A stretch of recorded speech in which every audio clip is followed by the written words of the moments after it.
नमस्ते, हेलो। इस वीडियो में हम सीखेंगे कि अपने एंड्रॉयड फ़ोन की स्पीड या गति कैसे बढ़ाते हैं। मेरा नाम एकता है। जब आप नया फ़ोन खरीदते हैं तो वो फास्ट या तेज़ होता है, लेकिन धीरे धीरे आप उसमें ऐप्स, विजेट्स और फाइल्स डालते हैं और वो स्लो हो जाता है। उसकी स्पीड या गति कम हो जाती है। कभी-कभी तो ऐप्स को अनइंस्टॉल करने पर भी कोई फर्क नहीं पड़ता। इस वीडियो में मैं आपको बताऊंगी कि एंड्रॉयड फोन की स्पीड किन चीजों पर डिपेंड करती है या निर्भर है। फिर मैं आपको 5 टिप्स दूंगी आपको अपने फोन को स्पीड अप करने के लिए क्या करना होगा। और अंत में आपको 2 ऐप्स के बारे में बताऊंगी जिन्हें आप इस्तेमाल कर सकते हैं। देखिए, कई चीजें हैं जो आपके एंड्रॉयड फोन की स्पीड या गति पर असर डालती हैं। पहली है CPU या फोन का सेंट्रल प्रोसेसिंग यूनिट। CPU का साइज बड़ा होगा तो बेहतर रिस्पॉन्स टाइम मिलेगा। यूं समझिए कि बेहतर प्रोसेसिंग होती है। कोई भी इनपुट करने और आउटपुट आने में जो समय लगता है वो कम हो जाता है, खास करके उन ऐप्स के लिए जो CPU पर चलती हैं। दूसरी चीज जो आपके फोन की मेमोरी को अफेक्ट करती है वो है उसकी रैम या रैंडम एक्सेस मेमोरी। यूं समझिए कि अच्छी रैम होने से मल्टीटास्किंग बेहतर होती है। ऐप्स के बीच में स्विच करना आसान होता है और एक साथ ज्यादा ऐप्स को या ज्यादा बड़ी और कॉम्प्लिकेटेड फाइल्स को फोन अच्छे से हैंडल कर सकता है। तीसरा फैक्टर है OS या फोन का ऑपरेटिंग सिस्टम। OS आपके फोन पर चल रही ऐप्स और प्रोग्राम्स को हार्डवेयर इस्तेमाल करने देता है। OS जो है वो मेमोरी मैनेजमेंट और कई काम करता है जो आपके फोन की स्पीड पर असर डाल सकते हैं। एक और चीज है जिसे हम अक्सर इग्नोर या नजरअंदाज कर देते हैं, वो है जंक। आपके फोन पर कई फाइल्स, ऐप्स और ऐसा डेटा होता है जिसे आप कई समय से प्रयोग नहीं कर रहे होते। ऐसी फाइल्स या डेटा आपके फोन को स्लो कर देती हैं और उन्हें डिलीट करने से अगर आपके फोन की स्पीड बढ़ती है तो क्यों नहीं, उन्हें डिलीट करना ही अच्छा है। चलिए, बातें बहुत हो गई। अब मैं आपको 5 टिप्स दे देती हूँ अपने एंड्रॉयड फोन की स्पीड बढ़ाने के लिए। यहाँ मैं सैमसंग नोट 4 का इस्तेमाल करने वाली हूँ और इसमें है एंड्रॉयड वर्जन 5.0.1। पहली टिप ये है कि अपने फोन के कैश को लगातार या रेगुलरली खाली करते रहिए। इससे आपके फोन पर मेमोरी फ्री अप होती जाएगी और स्पीड बेहतर हो जाएगी। आइए आपको एक ऐप का कैश क्लियर करना सिखा देती हूँ। ये रहा मेरा फोन। मैं ऊपर यहाँ से स्लाइड करती हूँ और यहाँ पर ऊपर है सेटिंग्स पर क्लिक करके फोन की सेटिंग्स खोल लेते हैं। यहाँ अगर आप बिल्कुल नीचे जाएंगे तो आपको फोन की एप्लीकेशंस दिख जाएंगी और यहाँ पर है एप्लीकेशन मैनेजर पर क्लिक किया और ये खुल गया। यहाँ पर आपको सब ऐप्स की डिटेल्स मिल जाएंगी। तो ये हैं वो ऐप्स जो मैंने अपने फ़ोन में डाउनलोड करी हैं और इसके एकदम साथ डाउनलोडेड के साथ है SD कार्ड। यहाँ पर क्लिक किया तो आपको वो ऐप्स दिख जाएंगी जो आपके SD कार्ड में है। फिलहाल यहाँ पर कुछ है नहीं और अंत में है रनिंग। ये वाली ऐप्स हमारे फ़ोन पर रन हो रही हैं। अगर आप यहाँ पर ध्यान देंगे तो आपको ये एक बार दिख रही है। आपको दिख रहा है कि सिस्टम में 1 GB रैम है और ये जो ऐप्स हैं ये इतना रैम इस वक्त यूज़ कर रही हैं और इस समय ये जो रैम है ये फिलहाल फ्री है। और अब मैं वापस यहाँ पर ये एप्लीकेशन मैनेजर में आई। चलिए किसी ऐप को क्लिक करके पहले हम उसका कैश क्लियर कर लेते हैं। यहाँ पर कोई ऐप सिलेक्ट कर लेती हूँ, जैसे कि ये क्लैश ऑफ क्लैंस। यहाँ पर मैं क्लिक कर देती हूँ। अब अगर आप देखेंगे तो यहाँ पर इस ऐप की सब डिटेल्स दिख रही हैं। अगर आप ध्यान देंगे तो बिल्कुल नीचे है कैश और कैश में है एक बटन जो है क्लियर कैश। यहाँ पर लगभग 153 या 153 MB कैश में मौजूद है अगर हम इसे क्लियर कर देते हैं तो ये फ्री अप हो जाएगा और यहाँ पर ये मेमोरी हमारा फ़ोन बाकी चीज़ों के लिए इस्तेमाल कर पाएगा। चलिए इस बटन पर हम क्लिक कर देते हैं और अगर आप ध्यान देंगे तो ये हमारा कैश क्लियर हो गया। यहाँ पर आप 0 बाइट्स देख सकते हैं। पर ऐसे तो एक एक ऐप की कैश क्लियर करने बैठे तो बहुत समय लग जाएगा। देखिए, सारी कैश मेमोरी को एक ही बार में अगर आपको क्लियर करना हो तो आप अंत तक इंतज़ार करिए। मैं आपको एक ऐप के बारे में बताऊंगी जिसकी मदद से आप फ़ोन की सारी कैश मेमोरी को एक साथ क्लियर कर पाएंगे। दूसरी टिप, आपके मोबाइल में अक्सर ऐसी ऐप्स और विजेट्स होते हैं जिन्हें आप इस्तेमाल नहीं करते और अक्सर वो बस मेमोरी की खपत बढ़ाते हैं। ये ब्लोटवेयर जो है ये हमारे फ़ोन में शुरू से इंस्टॉल्ड होता है। तो हो सकता है कि आपके फ़ोन के मैन्युफैक्चरर ने, जैसे कि सैमसंग, मोटोरोला, एलजी कंपनी, जिसका भी आपका फ़ोन है, उन्होंने आपके फ़ोन में ये ऐप्स डाली हों, या फिर कई ऐसी भी ऐप्स होती हैं जो आपका टेलीकॉम प्रोवाइडर डाल देता है, जो कि आपकी फ़ोन की कंपनी होती है वो डाल देती हैं। और ये जो है ये ब्लोटवेयर कहलाते हैं। इन्हें हम खुद नहीं इंस्टॉल करते, ये फ़ोन पर पहले से इंस्टॉल्ड आती हैं। मैंने एक्चुअली एक वीडियो बनाया था जिसमें मैंने सिखाया था कि आप किसी भी ऐप को कैसे अनइंस्टॉल कर सकते हैं। आप चाहें तो आप उस वीडियो को देख सकते हैं। अगर आप पीसी से देख रहे हैं तो यहाँ पर आपको स्क्रीन पर एक डब्बा सा दिखेगा, आप उस पर क्लिक करके उस वीडियो को देख सकते हैं। और अगर आप पीसी से नहीं देख रहे तो मैं नीचे डिस्क्रिप्शन में उस वीडियो का लिंक दे दूंगी, आप उसे बाद में देख सकते हैं। तीसरी टिप, हमारे फ़ोन में कई एनिमेशंस होती हैं जिन पर हमारा ध्यान भी नहीं जाता, पर उनके चलने पर ऐसा लगता है कि जैसे फ़ोन बहुत ही स्लो है। आप ऐसी एनिमेशंस को भी डिसेबल कर सकते हैं। आइए देख लेते हैं। यहाँ पर हम ऊपर गए और ये हम फ़ोन की सेटिंग्स में आ गए। देखिए, इस चीज़ को इस्तेमाल करने के लिए आपको अपने फ़ोन में डेवलपर ऑप्शंस एनेबल करनी होंगी, और अगर आपके पास डेवलपर ऑप्शंस नहीं हैं तो आप अपने फ़ोन में जा करके उन्हें इस समय एनेबल कर सकते हैं। अगर आप ध्यान देंगे तो यहाँ पर ये देखिए, ये है अबाउट डिवाइस, यहाँ पर क्लिक करिए और अबाउट डिवाइस में ये है बिल्ड नंबर। आप बिल्ड नंबर पर 7 बार क्लिक करिए और जब आप यहाँ पर क्लिक करते जाएंगे तो उसके बाद आपका जो फ़ोन है वो डेवलपर मोड में आ जाएगा। और एक बार ये डेवलपर मोड में आ गया, चलिए वापस चलते हैं, तो ये आपको ऑप्शन दिखेगी। मैंने पहले से डेवलपर ऑप्शंस एनेबल की हुई हैं, इसलिए मैं इन्हें क्लिक कर देती हूँ। चलिए डेवलपर ऑप्शंस पर क्लिक किया और अब यहाँ पर हम नीचे स्क्रॉल करते हैं और यहाँ पर आपको एनिमेशंस की ऑप्शंस दिखेंगी। ये देखिए, ये यहाँ पर 3 अलग अलग ऑप्शंस हैं। ये है window animation scale, transition animation scale और एनिमेटेड ड्यूरेशन स्केल।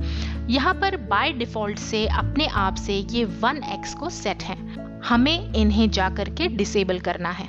पर पहले मैं आपको इनके बारे में थोड़ा बता देती हूँ। ये देखिए, पहले मैं इसे चेंज करके आपको दिखा देती हूँ कि अगर ये ज़्यादा हो तो ये फ़ोन पर इसका असर कैसा होता है। चलिए यहाँ पर मैं क्लिक कर लेती हूँ और ये देखिए, ये इस प्रकार से रेडियो बटन्स खुल गए। सिर्फ आपको दिखाने के लिए मैं यहाँ पर 10x कर देती हूँ और दूसरे वाले को भी क्लिक किया, उसे 10x कर दिया और ये तीसरे वाले को क्लिक किया और यहाँ पर भी 10x कर दिया। अब मैं इस मेन्यू से बाहर आने की कोशिश करती हूँ। अगर आप ध्यान देंगे तो हमारा जो फ़ोन है वो बहुत ही स्लो हो जाता है। ये देखिए, ये जो स्लाइड है ये बहुत ही धीरे धीरे स्लाइड कर रहा है और अगर आप किसी भी चीज़ को क्लिक करते हैं तो उस स्क्रीन की जो रिफ्रेशिंग है वो बहुत स्लो हो जाती है। ये देखिए, बहुत ही धीरे धीरे ये स्क्रीन जो है ये इसका ट्रांजिशन होता है, क्योंकि हमने इसमें जो एनिमेशन की सेटिंग्स हैं वो बदल दी थी। अब मैं वापस जा कर के इसी डेवलपर ऑप्शंस पर क्लिक करती हूँ। ये बहुत ही स्लो हो गया है। हम वापस से यहाँ पर एनिमेशन पर जाते हैं और ये रही वही 3 एनिमेशन की सेटिंग्स। अब हम वापस गए आपको याद होगा कि बाय डिफ़ॉल्ट अपने आप से ये 1x था। हम इस एनिमेशन को ऑफ कर देते हैं और यहाँ पर भी गए, एनिमेशन को ऑफ किया और तीसरे वाले पर भी क्लिक करके एनिमेशन को ऑफ कर दिया। तो अब अगर मैं यहाँ पर इसे क्लिक करती हूँ, आप नोटिस करेंगे कि ये जो स्क्रीन्स हैं ये बहुत ही तेज़ रिफ्रेश हो रही हैं। ये देखिए, मैं इधर से बाहर आई, इधर क्लिक किया, वापस सेटिंग्स में गए। ये जो रिफ्रेश रेट है या जो ट्रांजिशन का टाइम है ये बहुत ही कम हो गया। अब ये एक पर्सनल प्रेफरेंस है, कई लोगों को एनिमेशन पसंद होती है, कई को नहीं। अब ये आप पर डिपेंड करता है कि ये आप अपने फ़ोन पे एनिमेशन रखना चाहते हैं या नहीं। लेकिन ये कुछ ही सेकंड्स का लैग है जिसकी वजह से ऐसा प्रतीत होता है, ऐसा लगता है कि हमारा फ़ोन फास्ट हो गया है। तो इसलिए इस एनिमेशन को ऑफ करना ही बेहतर है। इससे हमारा फ़ोन जो है वो थोड़ा सा तेज़ हो जाता है। चौथी टिप, कई बार जब ऐप्स हम अनइंस्टॉल नहीं करना चाहते तो हम उन्हें अपने SD कार्ड में भी डाल सकते हैं और अपने फ़ोन से मीडिया फाइल्स या ऐप्स को ट्रांसफ़र कर सकते हैं, अपने फ़ोन की मेमोरी को बचा सकते हैं। चलिए देख लेते हैं ये कैसे होता है। बिल्कुल वही जगह जाना है, यहाँ पर ऊपर सेटिंग्स पर गए और नीचे स्क्रॉल किया और एप्लीकेशन मैनेजर जो है उस पर क्लिक किया और ये हमारी डाउनलोडेड ऐप्स इस समय खुल रही हैं। हम किसी ऐप को चुन लेते हैं और उसे जो है, ये देखिए ये रहा क्लैश ऑफ क्लैंस, इस पर क्लिक किया और यहाँ पर आपको याद होगा कि मैंने यहाँ पर कैश क्लियर किया था। अब मैं यहाँ पर मूव टू SD कार्ड पर क्लिक कर देती हूँ, तो ये बोल रहा है मूविंग। तो ये जो ऐप है ये मेरे SD कार्ड या मेमोरी कार्ड में शिफ्ट हो रही है और ये जो जगह है मेरे फ़ोन से फ्री अप हो जाएगी। अगर आपकी ऐप का डेटा बहुत ज़्यादा है तो हो सकता है कि आपको थोड़ा समय लगे। ये देखिए, ये बोल रहा है application moved to SD card. तो ये जो हमारी एप्लीकेशन थी ये हमारे मेमोरी कार्ड या SD कार्ड में आ गई। अब हम यहाँ पर ये ऐप इन्फो पर क्लिक करते हैं और देख लेते हैं, यहाँ पर ये डाउनलोडेड है और ये है SD कार्ड। SD कार्ड पर क्लिक किया, ये देखिए ये जो हमारी ऐप्स थी ये सब की सब आ गई, लेकिन क्लैश ऑफ क्लैंस जो है इसके आगे एक आपको टिक दिख जाएगा। इसका मतलब ये वाली ऐप अब हमारे SD कार्ड में शिफ्ट हो गई है, यहाँ पर ट्रांसफ़र हो गई है। पांचवी टिप, हमारे फ़ोन में जब बहुत सारे प्रोसेसेस एक साथ चलते हैं तो फ़ोन स्लो हो जाता है। ऐसे में सेटिंग्स में जाकर के अपने फ़ोन पर प्रोसेसेस को लिमिट किया जा सकता है, उन्हें सीमित किया जा सकता है। ये मैं फ़ोन के सेटिंग्स में हूँ, यहाँ पर बिल्कुल नीचे गए और यहाँ पर आ गए डेवलपर ऑप्शंस पर। डेवलपर ऑप्शंस पर क्लिक कर देते हैं और अब नीचे स्क्रॉल करते हैं और यहाँ पर हमें जाना है ऐप्स में और ऐप्स में यहाँ बीच में है लिमिट बैकग्राउंड प्रोसेसेस। ये लिमिट बैकग्राउंड प्रोसेसेस क्या है? देखिए, अगर आपको याद हो मैंने आपको रैम के बारे में कुछ ही देर पहले बताया था और ये भी बताया था कि रैम एक साथ कई प्रोसेसेस हैंडल करने देती है। तो अगर हम किसी प्रोसेस को सीमित करते हैं तो हमारी रैम में कुछ जगह बन जाती है और वो फ्री अप हो जाती है, जिससे कि फ़ोन जो है वो थोड़ा तेज़ हो जाता है। पर एक ही साथ बहुत सारे प्रोसेसेस, इसका क्या मतलब? मैं आपको एक सेकेंड दिखा देती हूँ। ये मैं बाहर आ गई अपने डेवलपर ऑप्शन से। अगर मैं अपने फ़ोन के इस बटन पर क्लिक करती हूँ तो ये देखिए, ये सारी वो ऐप्स हैं या वो सारे प्रोग्राम्स हैं जो मेरे कंप्यूटर पर इस समय चल रहे हैं। तो ये जो है मल्टीटास्किंग चल रही है और ये मेरी रैम इस समय इन सारे प्रोसेसेस को एक ही साथ हैंडल कर रही है और इससे मेमोरी जो है वो बहुत ज़्यादा यूज़ अप भी होती है और इससे हमारे फ़ोन की स्पीड अफेक्ट होती है। तो चलिए हम अब फ़ोन की सेटिंग्स में दोबारा चले जाते हैं और मैं आपको डेवलपर ऑप्शंस में जा कर के इन प्रोसेसेस को लिमिट करना सिखा देती हूँ। जैसे मैंने बताया, नीचे ऐप्स के अंदर है लिमिट बैकग्राउंड प्रोसेसेस, इधर क्लिक किया और यहाँ पर एक मेन्यू सा खुल गया। तो आप यहाँ पर चूज कर सकते हैं कि आपको कितने बैकग्राउंड प्रोसेसेस ज़्यादा से ज़्यादा चाहिए।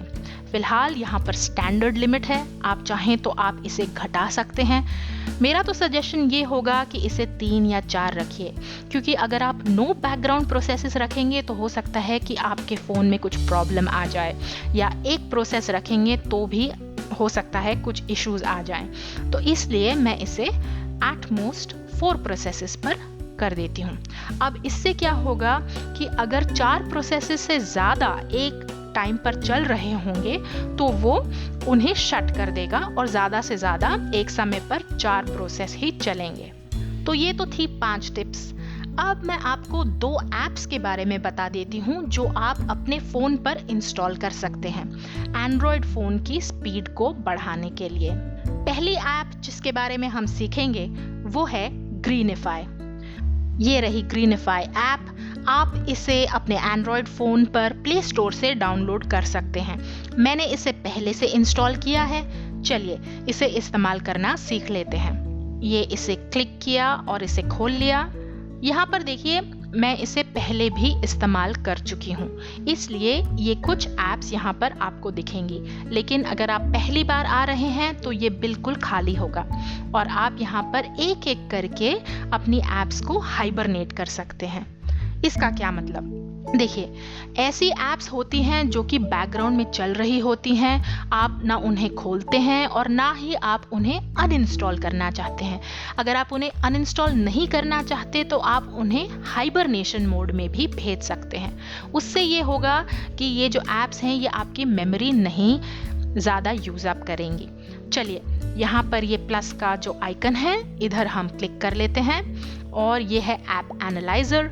यहाँ पर हमारी सारी की सारी ऐप्स खुल जाएंगी। तो हम किसी एक ऐप को चूज कर लेते हैं और मैं उसे फिर यहाँ पर हाइबरनेट कर लूँगी। जैसे कि ये है कैमरा MX, तो मैं कैमरा MX पर क्लिक कर लेती हूँ और अब ये सिलेक्ट हो गया और ये हरे रंग का हो गया।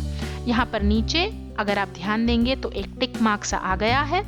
हम इस टिक मार्क पर क्लिक कर लेते हैं तो ये देखिए ये बोल रहा है पेंडिंग मैन्युअल हाइबरनेशन, यानी कि ये जो ऐप है अब आप इसे हाइबरनेट कर सकते हैं। ये फिलहाल पेंडिंग है, ये अभी हाइबरनेट नहीं हुई। हमें इस पर दोबारा से क्लिक करना है और फिर ये नीचे एक ग्रीन से कलर का बटन आ गया है जहां पर ये ZZZ है, तो हम इधर क्लिक कर देते हैं। यहाँ पर कुछ ऐसे फीचर्स हैं जिनके लिए आपको एक्सेसिबिलिटी सर्विस को इनेबल करना होगा, तो मैं इसे छोड़ देती हूँ। चलिए कोई और ऐप हम चूज कर लेते हैं, जैसे कि हम ये वाली ऐप है गाना। इसे मैंने क्लिक किया, फिर से मैं क्लिक पर क्लिक कर देती हूँ और ये गाने को सिलेक्ट किया और यहाँ पर ZZZ पर किया। ये भी बोल रहा है accessibility service of Greenify needs to be activated to automate hibernation. ये हम सेटिंग पर क्लिक कर लेते हैं और यहाँ पर है हमारे फ़ोन की एक्सेसिबिलिटी सेटिंग्स। तो ये है यहाँ पर ग्रीनिफाई ऑटोमेटेड हाइबरनेशन। फिलहाल ये ऑफ है।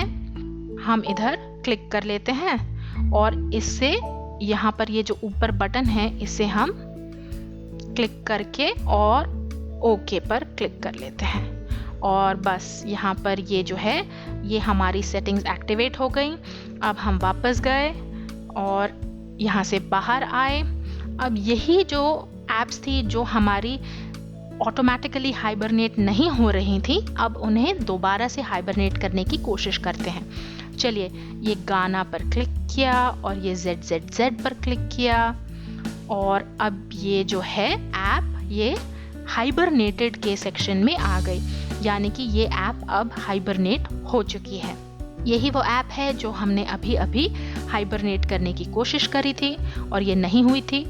तो हम यहाँ पर क्लिक कर लेते हैं और ये वाली ऐप भी अब हाइबरनेट हो गई। देखिए अब यहाँ पर ध्यान रखने वाली बात ये है कि अगर आप किसी ऐप को हाइबरनेट करते हैं तो आपकी मेमोरी तो बचती है लेकिन नोटिफिकेशंस आपको नहीं आएंगे। अगर आपके पास कोई न्यूज़ की ऐप है, समाचार की ऐप है या क्रिकेट स्कोर्स की ऐप है, तो जब आप उसे हाइबरनेट करते हैं तो आपको नोटिफिकेशंस या स्कोर्स नहीं आएंगे। जब तक आप उसे खुद नहीं खोल लेते तब तक वो हाइबरनेशन मोड में ही रहेगी और उसमें कुछ एक्टिविटी वहाँ पर नहीं होगी। अगर आप उसे दोबारा से खोलना चाहते हैं तो आप यहाँ पर क्लिक करके, और ये ऊपर एक प्ले का बटन है, इधर क्लिक कर लीजिए और ये जो है ऐप ये खुल जाएगी।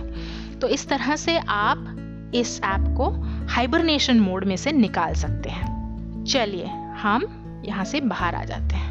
दूसरी ऐप जिसके बारे में मैं आपको बताने वाली हूँ वो है DU स्पीड बूस्टर। ये एक बहुत ही काम की ऐप है और मेरे फ़ोन पर ये हमेशा ही रहती है। आइए इसका प्रयोग सीख लेते हैं। ये रही DU स्पीड बूस्टर। आप इसे प्ले स्टोर में से इंस्टॉल कर सकते हैं। मैंने इसे पहले से इंस्टॉल किया है तो मैं इसे क्लिक करके खोल लेती हूँ। ये देखिए, ये ऐप अब खुल रही है। पहली बार जब आप यहाँ पर आएंगे तो वो आपको ये इस तरह की स्क्रीन दिखाएगा। अब हम स्टार्ट के बटन पर क्लिक कर देते हैं। तो ये देखिए, ये हमारे फ़ोन को स्कैन कर रहा है और ये बोल रहा है कि इस समय ये जो है हमारा ओवरऑल बूस्ट है। अब अगर आप चाहें तो आप यहाँ पर ट्रैश को या अपनी जो जंक फाइल्स हैं उन्हें आप यहाँ से हटा सकते हैं। ये देखिए, ये है ट्रैश क्लीनर, इधर क्लिक किया। अब आप देखिए, ये कैश को, रेजिडुअल फाइल्स को, सिस्टम ट्रैश को, सबको इस वक्त स्कैन कर रहा है। और अगर आप ध्यान देंगे तो ये 3-4 GB उससे भी ज़्यादा है। तो इतनी सारी फाइल्स मेरे फ़ोन पर इस समय जमा हो गई हैं। और वो देखिए, ये है लगभग 5.5 GB का ट्रैश मेरे फ़ोन पर है। तो ये तो बहुत ही ज़्यादा ट्रैश है और मुझे इसे यहाँ से डिलीट कर देना चाहिए। तो चलिए, ये कैश है। अगर आप चाहें तो आप एक एक करके इन ऐप्स के ट्रैश को यहाँ से हटा सकते हैं और इनका कैश जो है क्लियर कर सकते हैं। लेकिन मैं यहाँ पर ये पूरे के पूरे कैश को एक साथ में जो है क्लीन करना चाहती हूँ। तो मैं ये क्लीन 5 GB पर क्लिक कर देती हूँ और ये देखिए, ये जो मेरा कैश है ये अब क्लियर हो जाना चाहिए। ये देखिए, ये ट्रैश क्लीनर पर गए और अब ये देखिए, ये जो है सिर्फ 637 MB या लगभग 600 MB का जो ट्रैश है वो मेरे फ़ोन पर बचा है। मैं ये अब इसे भी क्लीन कर लेती हूँ। तो ये ट्रैश क्लीन हो गया और ये देखिए, मेरे फ़ोन में से ये सारा का सारा ट्रैश अब चला गया। ये कुछ नोटिफिकेशन आ गई है, मैं इसे हटा देती हूँ। तो ये जो ट्रैश था, ये जो जंक था, इसे मैंने अपने फ़ोन में से हटा दिया। आप चाहें तो आप यहाँ पर ऐप मैनेजर पर भी क्लिक कर सकते हैं और ऐप मैनेजर में आप अपनी ऐप्स को यहाँ से SD कार्ड में जो है शिफ्ट कर सकते हैं। मैंने आपको पहले ही सिखा दिया, लेकिन आप इस ऐप के ज़रिए या इस ऐप से भी वही एक्टिविटी कर सकते हैं। आप चाहें तो आप अपनी ऐप्स को यहाँ पर अनइंस्टॉल भी कर सकते हैं। चलिए वापस गए और ये है फ़ोन बूस्ट। फ़ोन बूस्ट पर क्लिक किया। यहाँ पर देखिए, वो आपको दिखा रहा है कि आपकी कितनी मेमोरी इस समय रिलीज़ हो सकती है। यहाँ पर मेरे फ़ोन में 800 MB से भी ज़्यादा मेमोरी है जो कि इस समय यूज़ हो रही है, लेकिन वो आसानी से रिलीज़ हो सकती है। तो मैं ये रिलीज़ के बटन पर क्लिक कर देती हूँ और इससे लगभग 500 MB की जो स्पेस है वो मेरे फ़ोन से हो जाएगी फ्री अप। लेकिन मोबीज़ेड मैं इस समय इस्तेमाल कर रही हूँ तो मैं इसे रहने देती हूँ और यहाँ पर मैं रिलीज़ के बटन पर क्लिक कर देती हूँ। तो ये देखिए, 460 MB से भी ज़्यादा जो मेमोरी है वो मेरे फ़ोन की रिलीज़ हो गई और इससे मेरा फ़ोन जो है वो और भी ज़्यादा फास्ट हो जाना चाहिए। तो ये बहुत ही काम की ऐप है। आप चाहें तो आप इसे अपने मोबाइल पर इंस्टॉल कर सकते हैं और कुछ दिनों के बाद पीरियोडिकली आप अपने फ़ोन का जो कैश है उसे आराम से एक ही साथ में क्लियर अप कर सकते हैं। अब अगर ये सब करने के बाद भी आपका फ़ोन तेज़ नहीं होता या उसकी स्पीड पर कोई फ़र्क नहीं पड़ता, तो फिर क्या करें? आप अपने फ़ोन को हार्ड रीसेट कर सकते हैं या फैक्ट्री सेटिंग्स पर वापस ले जा सकते हैं। पर उससे आपका फ़ोन जो है, उसका जो सारा डेटा है, जो आपने फ़ोन में चेंजेस या बदलाव किए थे, वो सब के सब चले जाएंगे। अगर फैक्ट्री रीसेट करने के बाद भी कुछ ज़्यादा असर नहीं होता आपकी स्पीड पर, अगर तब भी कोई फ़र्क नहीं पड़ता, तो शायद फ़ोन ही बदलने का समय आ गया है। ये है हमारे कुछ और पॉपुलर वीडियोस। स्क्रीन पर क्लिक करके आज कुछ नया सीख लीजिए। आपके कमेंट्स, सवाल और सुझाव मैं रोज पढ़ती हूँ। उन सब के लिए बहुत बहुत थैंक्स। अब आपने सीख लिया है कि अपने एंड्रॉयड फ़ोन की स्पीड या गति को कैसे बढ़ाते हैं। वीडियो पसंद आया तो YouTube में लाइक का बटन ज़रूर दबाइए और वीडियो को शेयर करना मत भूलिए। आप हमारे YouTube चैनल को सब्सक्राइब करके नए वीडियो की जानकारी लगातार प्राप्त कर सकते हैं। क्या कैसे देखते रहिए और सीखते रहिए। थैंक यू, धन्यवाद।